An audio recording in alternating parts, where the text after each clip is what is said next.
주일을 보내고 3일이 지났습니다. 평안하셨습니까? 요즘 독감 때문에 우리 성도님들 고생이 많으신데 건강하시기를 바랍니다. 오늘 수요 성령 기도회에 오셨는데 또 기도를 통해서 우리 하나님 아버지께 더 가까이 나아가 감사함으로 간구할 수 있기를 주님의 이름으로 축복합니다. 참된 기독교 신앙은 세계관의 변화를 가져옵니다.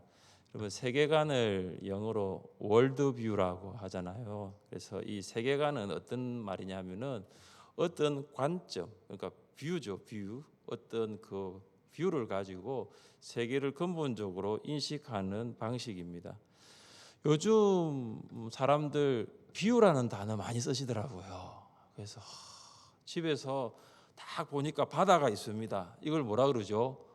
오션 뷰라 그러더라고요. 다 오션 뷰.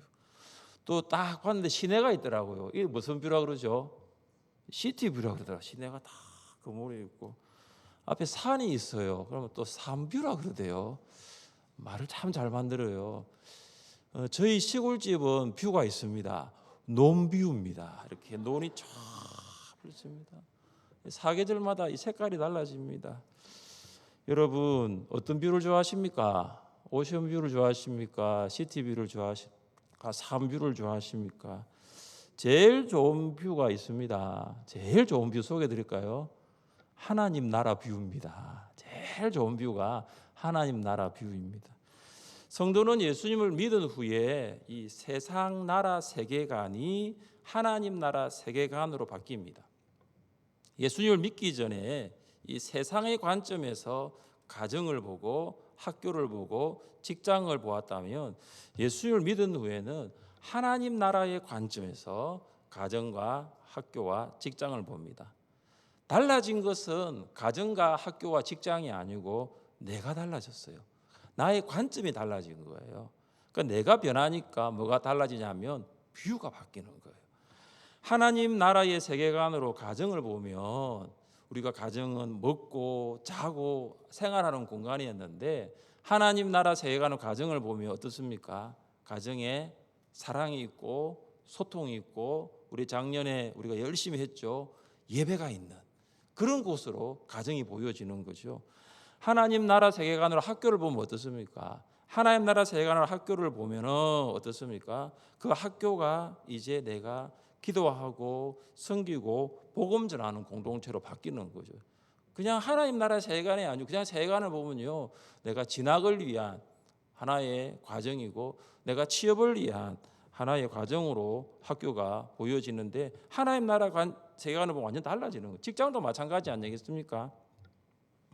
여러분, 세상 나라의 세계관을 보면 직장은 돈 벌고 노후를 위해 준비하는 직장인데 하나님 나라의 관점에서 하나님 나라의 세계관으로 그 직장을 보면 세계관이 뭐냐면은 직장이 내가 선교지가 되는 거예요. 이처럼 예수를 만나면 하나님 나라의 세계관으로 사람과 사물과 상황을 인식할 수 있습니다. 그러니까 예수님을 만나기 전에 보았던 사람, 가정, 학교, 직장, 세상이 다르게 보이는 거죠. 사랑하는 성도들, 예수를 만난 후에 이 세상 나라 세계관에서 하나님 나라 세계관으로 바뀌는 이 세계관의 전환, 이 세계관의 전환을 경험하셨습니까? 대답이 시원찮습니다. 우리의 세계관, 내가 정말로 세상 나라를 보며 살았는데 그 세계관이 예수님을 믿고 난 다음에 바뀐 이 하나님 나라의 세계관, 이 하나님 나라가 무엇일까요? 오늘 본문은 하나님 나라에 대해서 두 가지를 말하고 있습니다. 하나는 생명력이고 또 하나는 확장성입니다. 예수님은 사람들에게 세 가지 비유로 하나님 나라에 대해서 말씀하셨습니다. 첫 번째 비유는 등불입니다. 21절입니다. 또 그들에게 이르시되 사람이 등불을 가져오는 것은 말 아래에나 평상 아래에 두려함이냐 등경 위에 두려함이 아니냐. 자, 사람들이 이제 어두울 때, 어두운 그 방에 밝히기 위해서 어떻게 하느냐? 기름이 가득한 등잔, 그 심지에 불을 붙이는 것입니다. 그러면 그 불을 붙인 그 등잔을 눈에 잘 보이는 탁자, 그리고 눈에 잘 보이는 선반 위에 둡니다. 왜 그렇습니까? 어두운 방을 밝히기 위해서죠. 여러분, 이것은 이스라엘 사람들도 그렇고 우리나라 사람도 마찬가지입니다. 그 등잔을 눈에 보이지 않는 어느 통에 넣는다든지 아니면은 침대 밑에 두지 않는다는 것이죠. 여러분, 이 등불의 특징이 있습니다. 우리 22절 말씀을 같이 읽습니다. 22절입니다. 드러내려 하지 않고는 숨긴 것이 없고 나타내려 하지 않고는 감추인 것이 없느니라. 자, 등불의 특징을 잘 보십시오. 숨겨진 것은 드러나는 거예요. 감춰진 것은 나타나는 거죠. 이것이 등불의 특징입니다. 그러니까 드러나는 것, 나타나는 것이죠. 여러분, 이 등불이 만약에 이 통 속에 딱 숨겨져 있다, 아니면 침대 아래에 감추어 있다 하더라도 등불은 결국에는 드러나게 되어 있습니다. 결국에는 나타날 수밖에 없습니다. 자, 하나님 나라는 등불과 같습니다. 예수님은 어두운 세상을 밝히는 하나님 나라를 선포하기 위하여 세상에 오셨습니다. 예수님 사역 초기에 이 하나님의 나라는 마치 숨겨진 것처럼 보였습니다. 감추어진 것처럼 보였습니다. 왜냐하면 이 갈릴리 사람들에게만 나타나고 드러났기 때문입니다. 예수님은 하나님 나라가 등불처럼 세상을 밝히기 위하여 이 제자들을 부르셨습니다. 예수님 제자들에게 말씀을 가르치시고 천국 복음을 전파하셨습니다. 예수님이 십자가에 죽으시고 이제 부활하시고 제자들이 성령의 충만을 받습니다. 그때 제자들은 이 어두워진 이 세상을 밝히는 것을 사명으로 알고 하나님 나라를 전파하였습니다.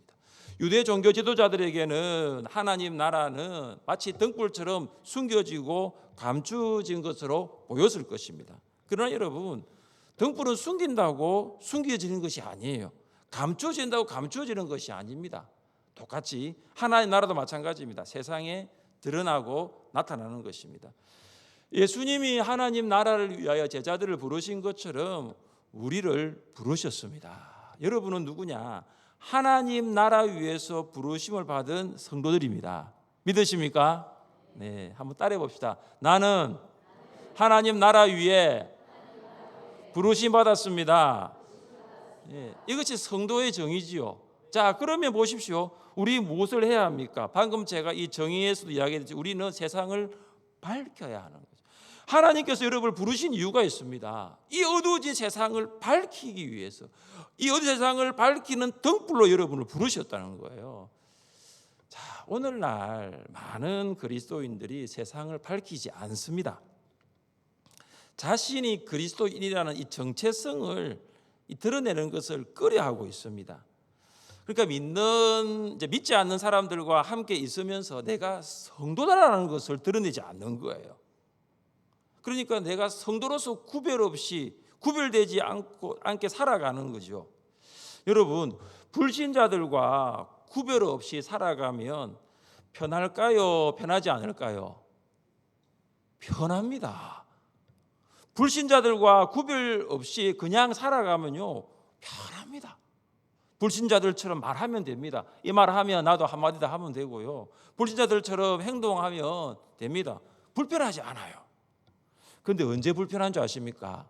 불신자들에게 나의 정체성을 드러내는 순간부터 이제 불편해지기 시작하는 거죠. 내가 성도니까 말하는 것도 행동하는 것도 이제는 구별되어져야 한다는 것이죠.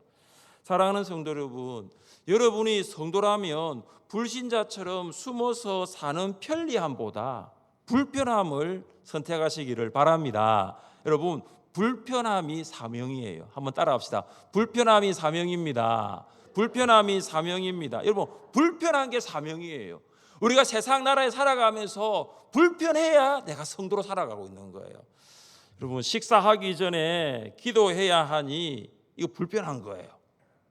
불신자들처럼 화도 내고 싶고 욕도 하고 싶은데 이걸 참아야 하니 불편한 거예요. 불신자들처럼 술 한 잔 마시고 담배 한 대 피워야 되는데 이거 하지 못하니 불편한 거예요. 불신자처럼 거짓말도 하지 못하고 들은 대로 본 대로 이리 말을 해야 하니 이것도 불편한 거예요. 여러분, 불편함이 사명이에요. 내가 성도니까 불편한 거예요. 내가 세상의 등불이니까 불편한 것입니다. 여러분, 울산에는 95%의 불신자들이 살고 있고요, 5%의 성도만 살아가고 있습니다. 여러분, 내가 5%의 성도로서 살아갈 때 참 내가 느끼는 것이 내가 너무 작다라는 거예요. 여러분, 그렇다고 등불은 통속이나 침대 밑에 숨어 있지 않습니다. 아무리 어두움이 짙어도 그 등불은 통속에서 나와야 되는 거예요. 침대 밑에서 올라와야 되는 거예요. 그때 어두움이 물러갑니다. 사랑하는 성도 여러분, 세상 속에서, 직장 안에서 여러분의 존재가 그렇게 작지가 않습니다. 하나님께서 여러분을 그곳에 보내신 이유가 있습니다. 지금 그곳이 어둡기 때문이에요. 지금처럼 더 이상 숨어 있으면 안 되는 거예요. 등불은 어두운 것을 비출 수 있는 곳으로, 사람들이 다 볼 수 있는 곳에 두는 것처럼, 여러분이 지금까지 만약에 숨어 있는 성도로 사셨다면 이제는 드러내는 성도로 사시기를 주님의 이름으로 축복합니다. 나타내는 성도로 사시기를 바랍니다. 여러분, 그러면 숨어 있던 성도들이 여러분에게 나올 거예요.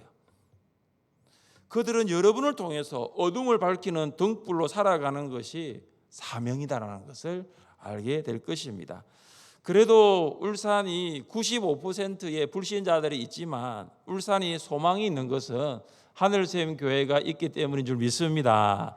여러분, 그래도 우리가 소망이 있는 도시입니다. 왜냐?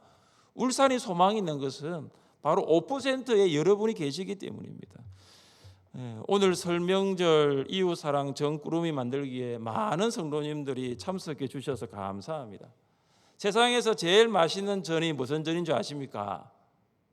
하늘샘전이에요. 하늘샘전. 왜냐하면 거기에는 사랑이 있기 때문이죠. 여러분, 시장에 파는 전도 물론 사랑도 있겠지만 그는 돈을 벌려고 파는 거잖아요. 우리는 돈 벌려고 오늘 전을 그렇게 많이 굽지는 않았거든요. 우리는 사랑을 베풀려고, 사랑을 표현하려고. 그러니까 사랑이 있으니까 하늘샘 전이 제일 맛있는 전입니다. 여러분, 그 전구름이는 하나님의 사랑과 함께 전해질 것입니다. 그것은 어두운 울산을 밝히는, 홀로 사시는 그 어르신들의 그 고독한 어둠을 밝히는 그런 등불이 될 것입니다. 5년 전부터 명절마다 이 전구름이를 만들어 이웃 사랑을 표현하는 교회는 울산에서, 아마 대한민국에서 하늘샘 교회가 유일할 것입니다. 여러분은 어떤 존재냐? 바로 등불입니다. 등불이신 하늘샘 성도들이여, 빛을 발하여 울산의 영적인 어두움을 물러가게 하고 하나님 나라를 임하게 할 수 있기를 주님의 이름으로 축복합니다. 둘째, 예수님은 하나님의 나라를 자라나는 씨에 비유했습니다. 이 자라나는 씨의 비유는 우리 지난주 살펴보았던 씨 뿌리는 자의 비유와는 좀 다릅니다. 이 씨 뿌리는 자의 비유는 이 씨의 성장이 이 땅과 관련이 있었습니다. 그리고 좋은 땅에는 많은 열매를 맺었습니다. 그러나 오늘 이 자라나는 씨의 비유는 씨가 자라서 풍성한 열매를 맺는 생명력을 강조하고 있습니다. 자, 우리 26절과 27절을 함께 읽겠습니다. 26절과 27절입니다. 또 이르시되 하나님의 나라는 사람이 씨를 땅에 뿌린과 같으니 그가 밤낮 자고 깨고 하는 중에 씨가 나서 자라되 어떻게 그리 되는지를 알지 못하느니라. 아멘. 자, 농부가 씨를 뿌립니다. 자, 씨를 뿌린 농부는 이제 다른 일을 하다가 내가 씨를 뿌렸다는 것, 그 씨에 대해 생각을 하지 않습니다. 그런데 씨가 어떻게 됩니까? 씨가 싹이 나는 거예요. 그 싹에서 이제 잎이 나오고 자랍니다. 그리고 열매를 맺습니다. 여러분, 이 비유는 하나님의 나라가 어떻게 성장하는가를 말하고 있습니다. 자, 씨 뿌리는 자가 할 수 있는 일은 한 가지거든요. 알맞는 장소에 씨를 뿌리는 일뿐입니다. 하나님의 나라가 바로 이와 같습니다. 씨를 뿌리는 거예요. 하나님 나라의 시작이 뭐냐? 씨를 뿌리는 거예요. 여러분 안에 하나님의 나라가 있습니까? 그것은 여러분 안에 하나님 나라라는 씨가 뿌려졌기 때문이에요. 지금까지 우리는 세상 나라에 살아갔거든요. 30에 예수 믿었다면 30년 동안 세상 나라, 하나님 나라는 있는 것도 전혀 모른 채 살았을 거예요.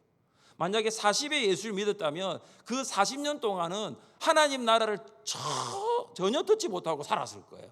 그러니까 하나님 나라는 씨가 내 안에 딱 심겨졌어요.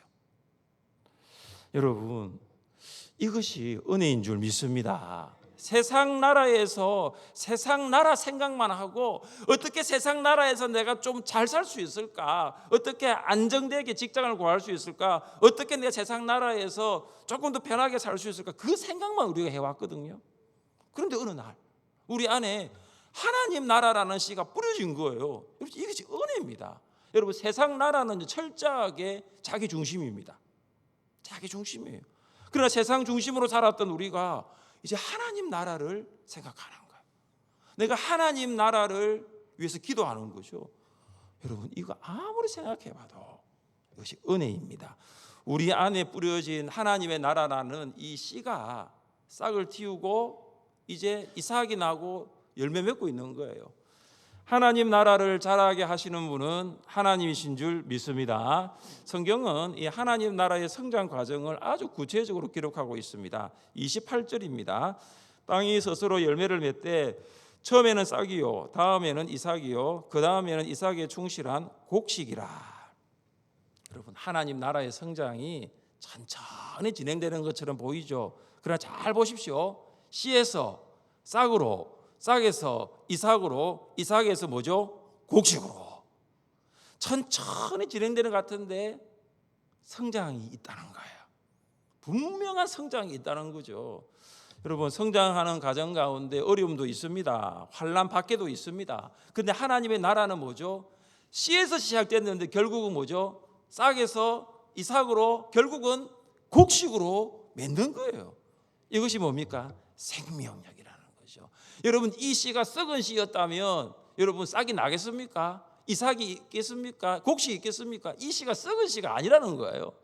여러분, 세상 나라는요 망합니다. 세상 나라는 쇠퇴하게 되어 있습니다. 그러나 하나님 나라는 영원합니다. 하나님 나라는 망하지가 않습니다. 하나님 나라는 무궁합니다. 왜냐? 그 하나님 나라의 주인이 바로 하나님이시기 때문에, 하나님 나라의 왕이 바로 하나님이시기 때문에, 왕이신 하나님께서 하나님 나라를 다스리고 통치하십니다. 왕이신 하나님께서 하나님 나라를 위해 지금도 일하고 계심을 믿습니다. 사랑하는 성도 여러분, 우리 안에 하나님 나라의 생명력이 있습니까? 내 안에 하나님 나라라는 그 생명이 내 안에서 이렇게 살아 있습니까? 여러분, 내 안에 하나님 나라의 생명력이 있다면 우리 무엇을 해야 할까요? 농부가 씨를 땅에 뿌리는 것처럼 하나님 나라를 VIP 마음에 심는 거예요. 여러분, 심어야 되는 거예요. 심어야 싹이 납니다. 여러분, 심어야 여러분 이삭이 나는 거죠. 여러분, 심어야 자랄 수가 있습니다. 여러분, 심어야 곡식 맺을 수가 있는 거죠. 우리가 할 수 있는 일은 하나밖에 없습니다. 심는 일이에요. 하나님 나라를 VIP의 마음에 심는 일이죠. 사도 바울의 고백입니다. 같이 한번 읽어보겠습니다. 나는 심었고 아볼로는 물을 주었으되 오직 하나님께서 자라나게 하셨나니. 아멘. 바울이 한 게 무엇입니까? 고린도 교회 성도들의 마음에 하나님 나라를 심은 것밖에 없습니다. 그런데 하나님께서 자라나게 하셨습니다. 하나님은 우리가 VIP의 마음에 하나님 나라를 심는 일을 위해 우리를 부르셨어요. 여러분, 심으십시오. 여러분, 심으면 반드시 싹이 나게 되어 있습니다. 싹이 나면 반드시 여러분 자라나게 되어 있고요, 자라나면 반드시 곡식으로 열매 맺는 줄 믿으시기를 주님의 이름으로 축복합니다. 셋째, 예수님은 하나님 나라가 겨자씨 하나를 같다고 말씀하셨습니다. 우리 30절과 31절을 함께 읽겠습니다. 또 이르시되 우리가 하나님의 나라를 어떻게 비교하며 땅에 심길 때에는 땅 위의 모든 씨보다 작은 것이로되. 아멘. 여러분, 겨자씨가 제일 마지막에 보시면 모든 씨보다 작다고 있지요. 여러분, 겨자씨 2만 개. 여러분, 겨자씨가 얼마나 작으냐면 2만 개의 겨자씨를 무게로 달아보면 30g이 안 돼요. 정말로 작습니다. 2만 개인데요, 여러분. 이렇게 작은 겨자씨가 몇 주 만에 3m에서 6m까지 식물로 자랍니다. 몇 주 만에 6m까지 자라는 거죠. 여러분, 키 3배, 4배로 자랍니다. 그 작은 씨가요, 여러분, 겨자씨만큼 작은 씨들이 이렇게 자라나는 것은 겨자씨밖에 없습니다. 그리고 그 겨자 식물에 씨보다 수천 수만 배 셀 수 없을 큰 새가 날아든다는 거예요. 하나님 나라는 겨자씨와 같이 아주 작은 상태에서 출발합니다. 사람들이 보기에는 저 하나님 나라가 과연 성장할 수 있을까 의문을 품습니다. 예수님은 공생애를 시작하면서 외쳤던 일성이 있습니다. 여러분, 그 일성이 무엇입니까? 때가 찼고 하나님의 나라가 가까이 왔으니 회개하고 복음을 믿으라. 예수님이 공생애를 시작하실 때에 외쳤던 일성이 뭐냐면 때가 되었다, 하나님 나라가 여기 있다, 이렇게 말씀하십니다. 왜 예수님이 하나님 나라가 여기 있다라고 하셨을까요? 왜 하나님 나라가 여기 있다라고 하셨을까요? 그것은 바로 하나님 나라의 왕이 바로 나다라는 거예요. 예수님, 내가 바로 하나님 나라의 왕이라는 거죠.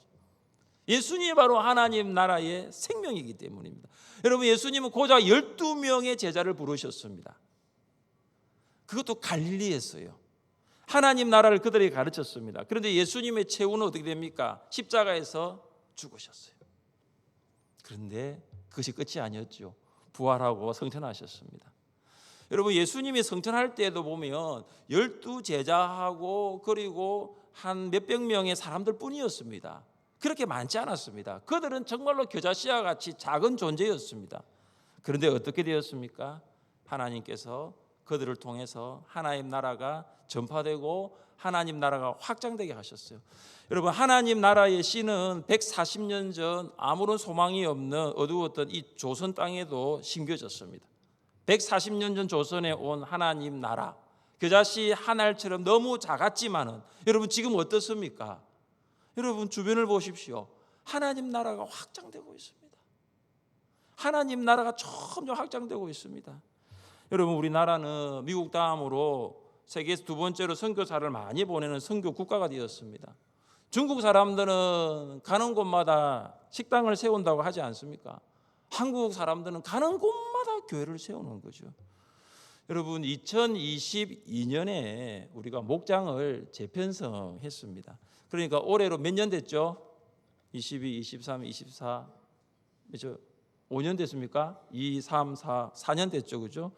여러분, 우리가 목장이 지금 4년 됐거든요. 그렇죠? 4년째입니다. 자, 여러분, 한번 돌아보시면 좋겠어요. 오늘 이 설교 말씀을 가지고 지난 3년 동안 내가 있는 목장은 과연 하나님 나라였는가?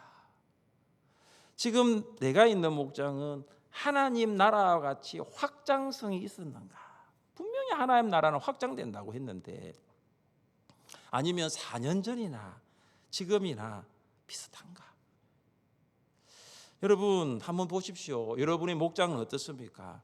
자, 여러분의 목장이 하나님 나라와 같이 확장되지 않았다 하면 뭐가 없었기 때문일까요? 생명력이 없었기 때문 아닐까요? 여러분, 생명이 있다는 것은 반드시 성장하게 되어 있거든요. 여러분, 살아있다는 것이 뭐예요? 살아있다는 것은 반드시 자라나게 되어 있다는 거예요.